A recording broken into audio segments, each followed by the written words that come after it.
Peuple du Seigneur à l'écoute,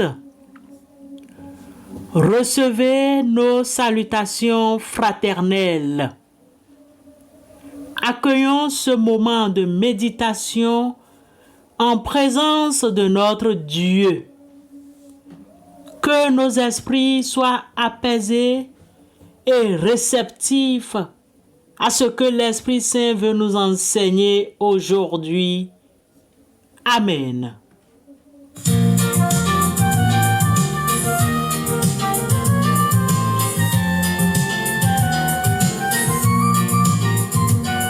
Yo soy el buen pastor, su vida da por las ovejas. Yo soy el buen pastor, su vida da por las ovejas. Desierto os digo, yo soy la puerta de las ovejas. Todos los que antes de mí vinieron, ladrones son y salteadores son. Yo soy el buen pastor, su vida da por las ovejas. Chers frères et sœurs en Christ Jésus, nous souhaitons vous informer que dès ce vendredi 5 juillet 2025, nos publications matinales feront une pause d'environ 8 semaines. Nous reprendrons nos activités habituelles au cours de la dernière semaine du mois d'août. Durant cette période, nous vous encourageons vivement à vous abonner à notre chaîne YouTube. Le frère Yves Malan y contribuera à publier des méditations en format audiovisuel, assurant ainsi une continuité dans notre partage spirituel. Nous vous prions, bien-aimés frères et sœurs, de bien vouloir excuser les désagréments que cette interruption pourrait occasionner. En ce temps de repos, nous nous rappelons la parole de la Genèse. Et Dieu se reposa au 7e jour de toute son œuvre qu'il avait faite. Dieu bénit le 7e jour et le sanctifia, parce qu'en ce jour, il se reposa de toute son œuvre qu'il avait créée en la faisant.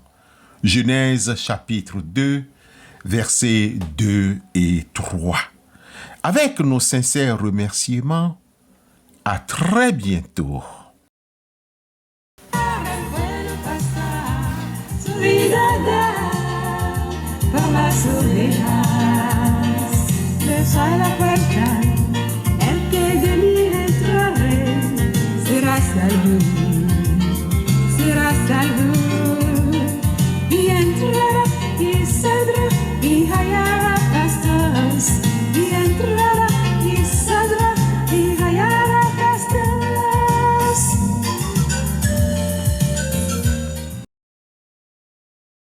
Mes frères et sœurs dans la foi en Christ, l'épître de Paul aux Galates, chapitre 6, le verset 6, nous est proposé ce matin.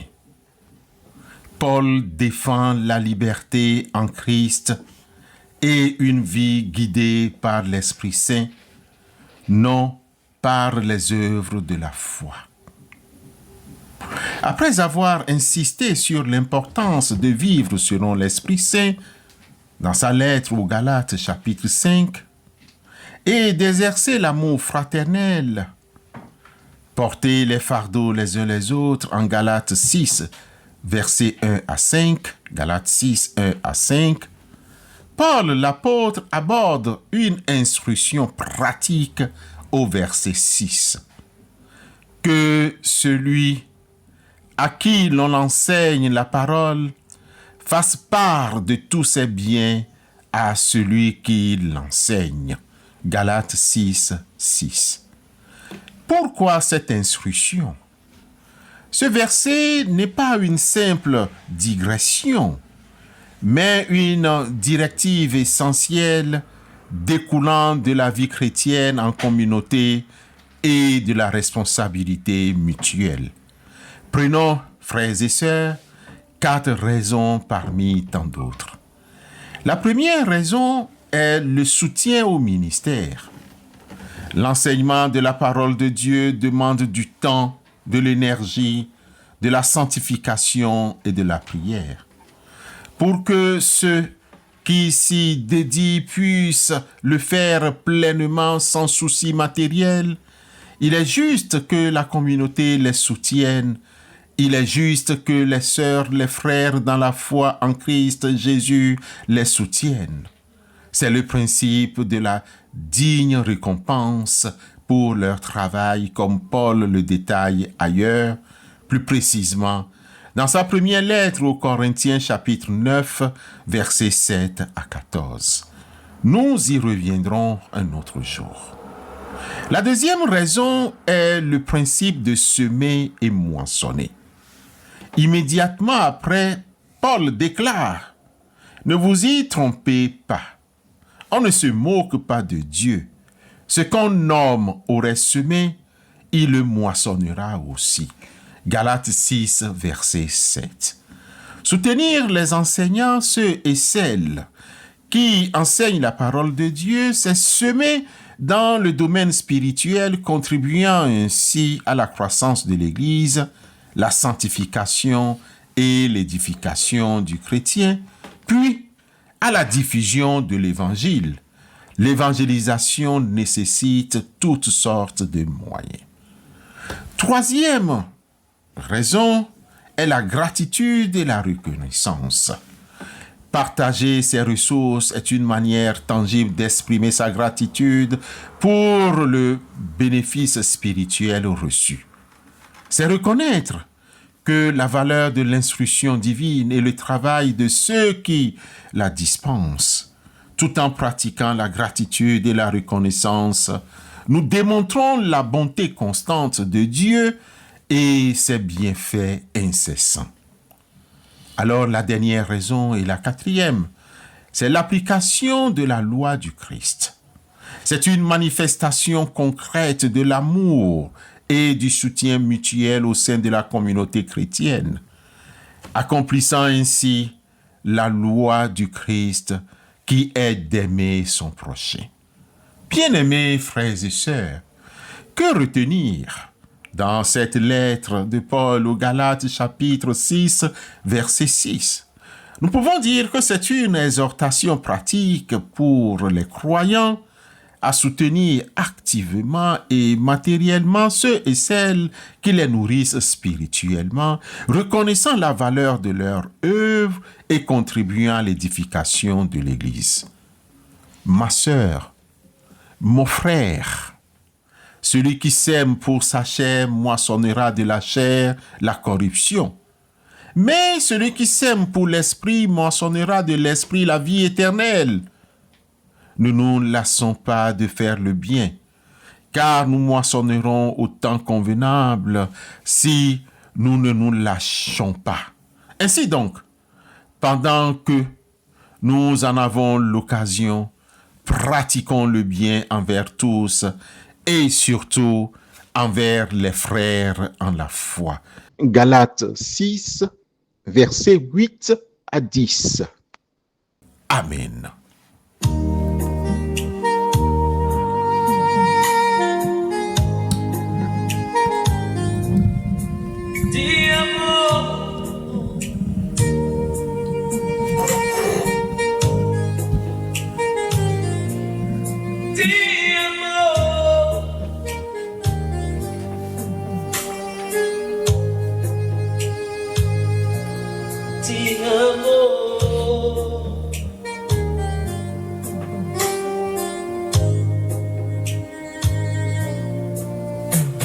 Seigneur, dis un mot dans ma vie.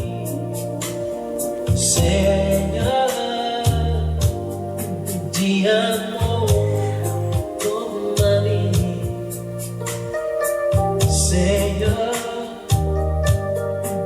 dis un mot dans ma vie, Seigneur,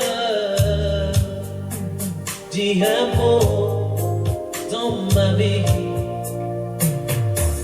Yahweh, dis un mot dans ma vie. Yahweh, dis un simple mot dans ma vie. Yahweh, dis un mot dans ma vie.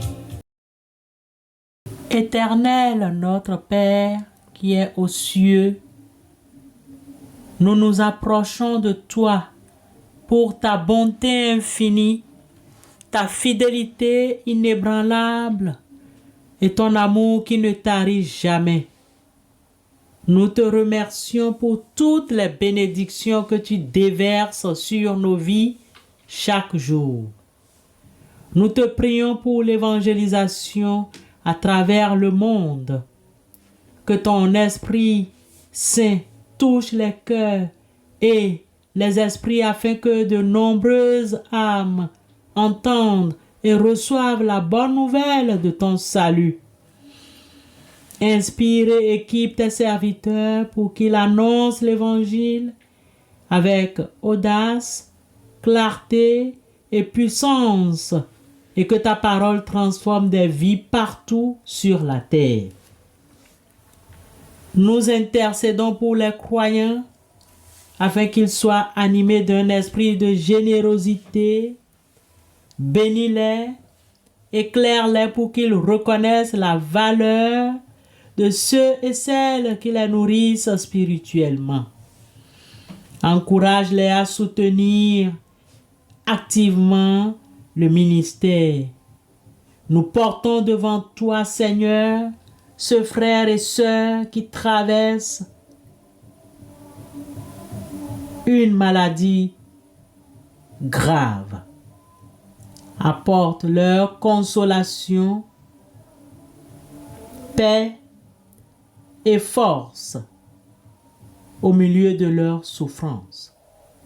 Entoure-les de ton amour et de ton soutien et sois leur refuge et leur espoir. Nous te confions les vacances et tous ceux qui voyagent.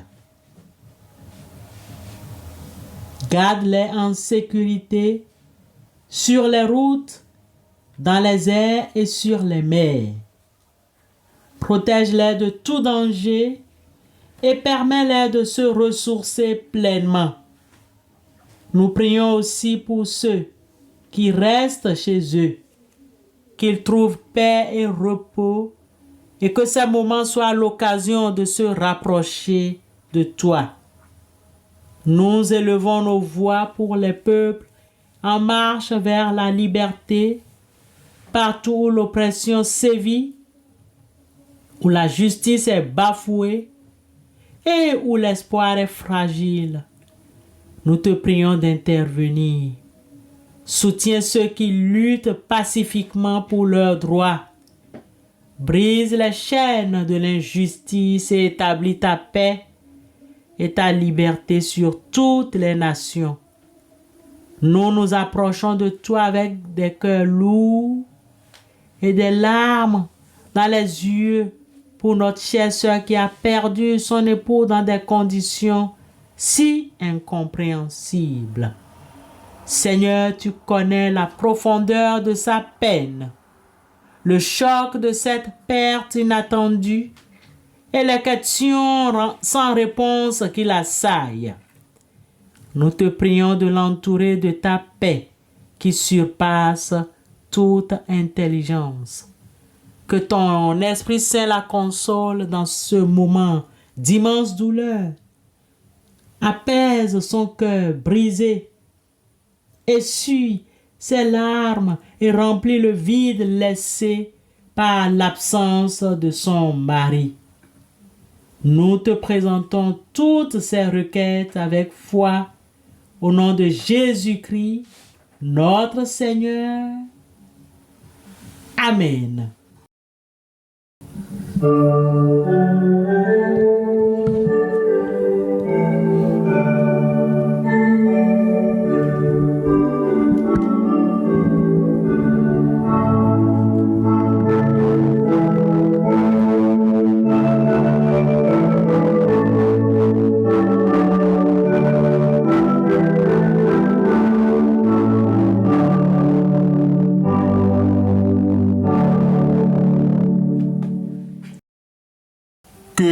la grâce de Dieu notre Père et du Seigneur Jésus-Christ soit avec vous. Que le Seigneur vous bénisse et vous garde. Que le Seigneur fasse lui sa face sur vous et vous accorde sa grâce. Que le Seigneur tourne sa face vers vous et vous donne la paix. Amen.